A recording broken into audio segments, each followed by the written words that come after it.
Milheim from the Direct. Thank you for talking to me. Thank you for talking to me. Congratulations on the show. Season 2. I'm ready to get back into Middle Earth. One thing I wanted to ask you, especially with this show, there's a lot of noise, a lot of loud fans. How do you filter through that, or keep it away from how you do your work, how you perform as a character, and not letting all of that noise get to you in any way? I mean, I just think sometimes it does, but also kind of so does the lovely things. And I think it's kind of got to take there's a different way of saying good with the bad, but I'm just going to say good with the bad. And ultimately the greatest pleasure is like meeting people who have enjoyed the show and it's kind of given them something, and that's something I still can't believe I'm a part of. So yeah, sometimes it does. Mm-hmm. Yeah. I mean, that's fair. Yeah. You had a big, not you, but you were portrayed heavily in season 1. So how's your character going to be dealing with that and shifting as a person throughout season 2? I mean, it's very embarrassing for her. I feel really bad for her. And she's really just got to decide kind of who she is, because he's told her that there's this possibility that she could be bad. And so it's kind of, a lot of this season is her being, who am I going to be in this new world? And there's no going back from that. Congratulations, you get season 2. Season Back to Middle Earth. Oh, right. The strangers hinted to be Gandalf. You guys still haven't talked about it. Okay. Yeah, people are like, who is this man? Who is this man? So my question to you is, why is that secret important from a storytelling perspective? And why is it important to keep it until you're ready to show And off? I think that question is exactly, I mean, you've hit on a really important question. And I think the question's framed a little bit roundabout, because I'd say, why is it important to give this character a label? We saw this character land. Everybody saw this character land at the same time. We all witnessed it. This comet was flying. We didn't know what it was. Oh, it crashed down. And in this hole was a man, or it looked like an old man. Yeah, Gandalf. This old wizened creature, right? That creature had no history. Like, didn't know anything about eternity. Didn't know anything about wizards. Didn't know anything about the Istar as a whole. But they started to interact with some other beings, some other community, and we saw it all. We saw every interaction. And through that season, we saw everything the stranger went through.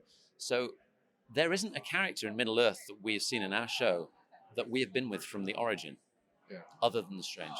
And I think that means we know exactly who the stranger is.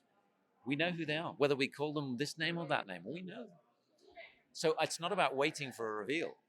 It's about watching. There's no secret. We're not getting that answer. I'm just saying there was never a secret. Yeah. What we're watching is a being grow and learn and understand.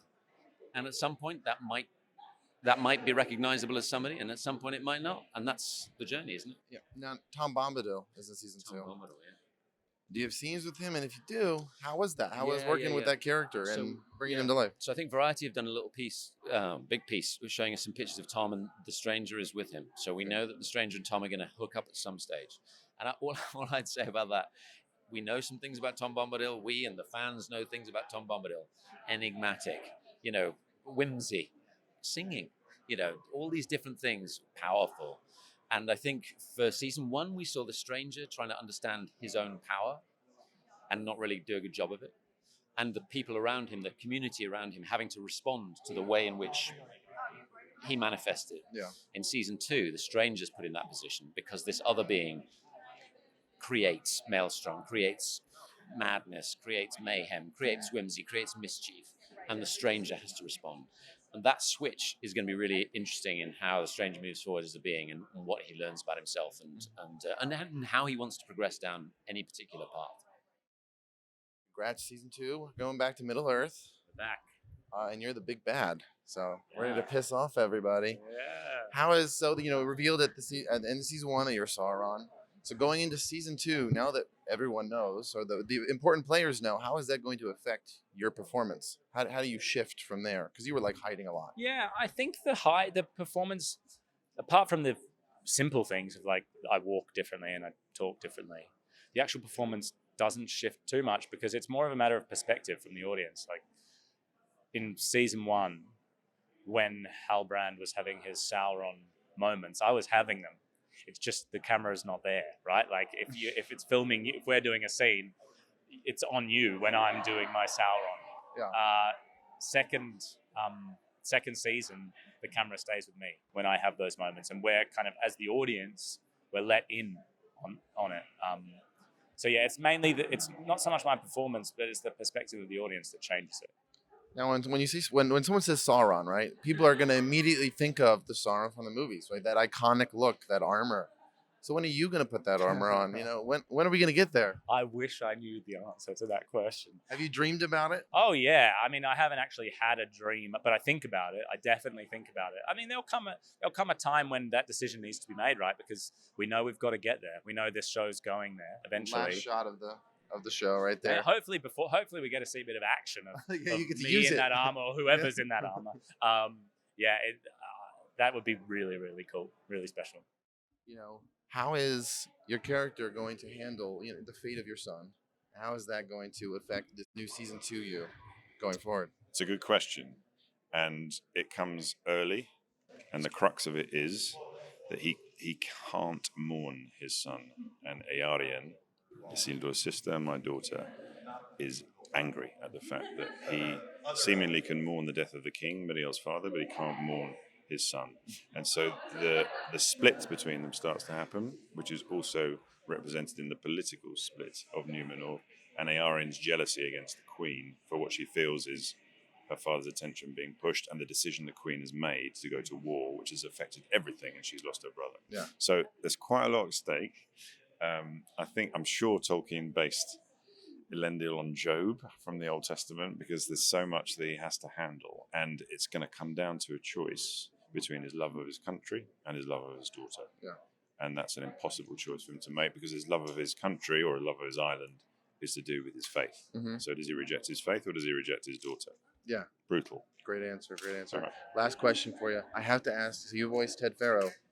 I did Horizon. voice Ted Faro. I had big no idea Horizon what that fan. game was going to be. Yeah, well, now I got to ask, like, what's the future? Are you involved in a future projects? What is that? Very Got any good question. teases? Let's ask the producers.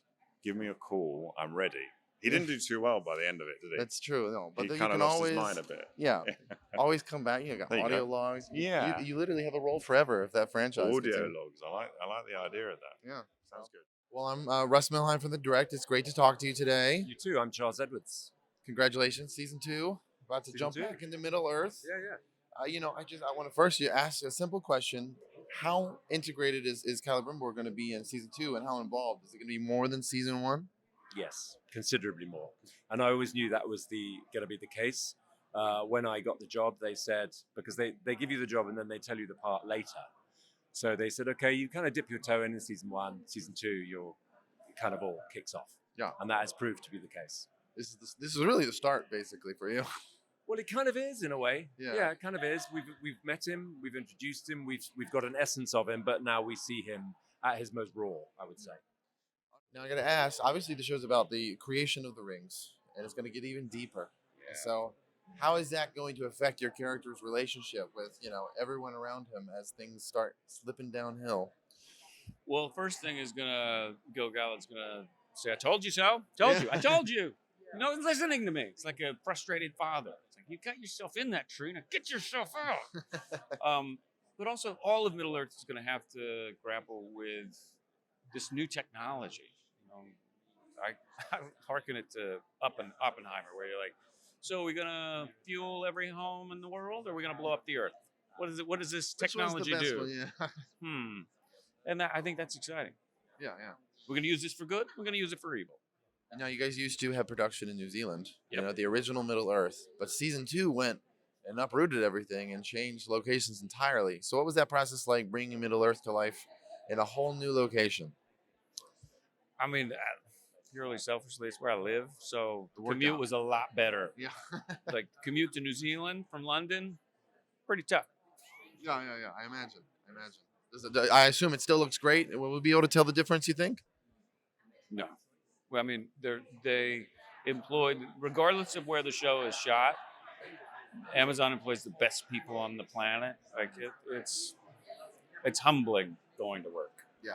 The guy that made your shin guards spent hours. Like they're artists and craftspeople that support you and help you do your job regardless of where you shoot it. Have you heard about a season 3? Anything? What do we think? Oh, so that's a yes. Look, there's like a Jeff Bezos sniper somewhere in here. Just like, I'll tell. What is that? 5? Season 5?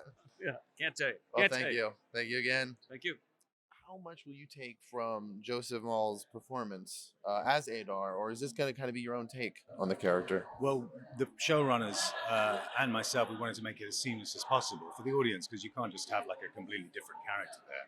But what was good about that is, for me, is that, if you're taking over from an actor who you don't like, or you don't like their performance, that would be a very difficult thing to do. But I know Joseph, and I really liked what he did in season 1. I thought it was great and really interesting. So it's actually a pleasure to take it up. And obviously, I'm going to be different, but we're obviously recognizable as the same character in both forms. So it wasn't a kind of hindrance at all. It was a pleasure. That's great. I mean, what would you say is the most unique experience this production offered you while you were working it? Well, I've never worked on anything of that scale before, and I had imagined that we would be doing tons of green screen, blue screen stuff, But actually, the set design was incredible. There was, I think I saw 2 green screens the whole time, like far away. The rest of it was real sets and everything. You really feel like you're in that world, and it's quite incredible to be a part of something on that scale. You don't get to do very often, Season 2, you play an original character. What is it like, bringing that character to life, around, a lot of people that also have these established, there's a lot of pressure there, but you just get to come in and be like, all right, I can do my own thing, Yeah, I feel slightly less pressure than I think Maxim and Lloyd do. It's fun though. You serve a different function as an original character. These great figures didn't exist in a vacuum. They interacted with other people that made them who they were. So I have an unrelated question for you. You were in The Strangers Chapter 1. I was. I'm going to assume you're probably in Chapter 2 and 3. Anything you could tease, but also, when are fans going to see it? When are we going to see 2 and 3? I've been told a date, but I'm not sure I've been given permission to... Okay, here's are both of them in 24? I tried. But no, it's good. Thank you.